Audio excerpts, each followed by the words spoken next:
영생의 길 생명의 말씀. 다른 이로서는 구원을 얻을 수 없나니. 사도행전 4장 12절. 천국을 가려는 사람은 예수님을 마음의 성전에 반드시 모셔야 합니다. 이유는 다른 이로서는 구원을 얻을 수 없나니 천하 인간의 구원을 얻을 만한 다른 이름을 우리에게 주신 일이 없음이니라 하였더라. 사도행전 4장 12절. 그렇습니다. 우주 만물을 만드시고 다스리시는 분께서만 우리를 살릴 수도 죽일 수도 있으시기에 전적으로 그분을 믿고 의지하고 그분의 말씀을 따라 순종하는 길 외에는 다른 길이 없습니다.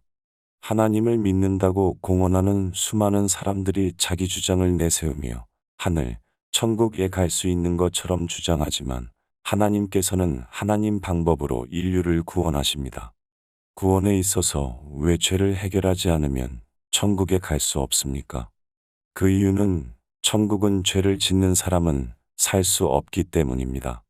그러므로 이 사실을 믿고 죄를 어떻게 안 질 수 있는지 그 방법을 찾아야 합니다. 자신이 스스로 율법을 지켜 죄를 안 짓든지 아니면 예수님의 도움을 받아서 죄를 안 짓든지 예수님을 믿는 사람은 둘 중에 한 길을 선택해야 합니다. 이유는 이 땅은 죄인이 사는 곳이기에 죄를 지으면서도 살 수 있지만 천국에서는 죄를 짓는 순간 쫓겨날 수밖에 없기 때문입니다. 예수님의 도움을 받기 위해서는 예수님을 마음의 성전에 반드시 모셔야 합니다. 마음의 성전에 모시려면 마음을 깨끗게 해야 하기에 회개를 함으로 이 일을 이루게 됩니다. 그리스도 안에 있다는 말과 내 마음에 그리스도를 모심으로 내 안에 그리스도가 계시다는 말은 같은 말입니다.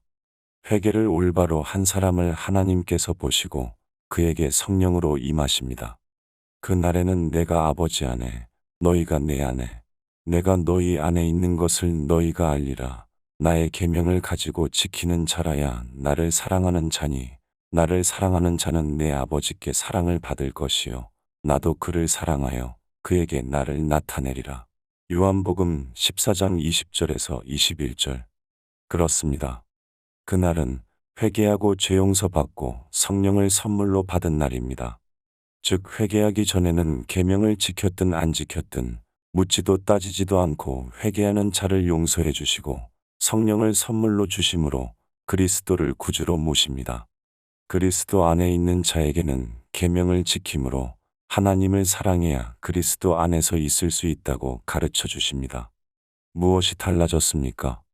거듭나기 전에는 계명을 안 지켜도 되지만 회개하고 거듭난 사람은 계명을 지키지 않으면 그리스도 안에 있는 게 아니고 그리스도 밖에 있는 것입니다. 베드로는 이런 경우를 개가 그 토하였던 것에 돌아가고 돼지가 씻었다가 더러운 구덩이에 도로 누웠다 하는 말이 저희에게 응하였도다. 베드로후서 2장 22절. 사도 바울도 같은 경고를 합니다. 하나님의 선한 말씀과 내세의 능력을 맛보고 타락한 자들은 다시 새롭게 하여 회개케 할 수 없나니. 히브리서 6장 5절, 6절. 우리가 진리를 아는 지식을 받은 후 짐짓죄를 범한 즉 다시 속죄하는 제사가 없고 오직 무서운 마음으로 심판을 기다리는 것과 대적하는 자를 소멸할 맹렬한 불만이 있으리라. 히브리서 10장 26절, 27절. 믿음으로 의롭게 되는 일도 너무도 중요하지만 그 의를 따라서 사는 삶은 더더욱 중요합니다. 왜냐하면 계명에 순종하지 않고 다시 죄를 짓고 살면 다시는 믿음으로 의롭게 될 수 없기 때문입니다. 즉 예수의 피를 힘입어 주님의 은혜로 즉 도움을 받고 죄를 이겨야 하는데 도움을 받고 은혜를 받아도 죄를 계속 짓게 되니 다시 이유의 길을 그는 다시 시작할 수가 없는 것입니다. 이유는 또 그리 되기에 십자가 예수의 피가 그를 죄에서 해방을 못 시키니 다른 이로서는 구원을 주실 수 없기 때문입니다. 거듭나도 타락의 길은 널려 있습니다. 그러므로 자신을 돌보면서 그리스도 안에 있는가? 말씀과 계명에 자신을 비추어 살피지 않으면 안 되는 것입니다. 알자. 힘써. 여호와를 알자. 샬롬.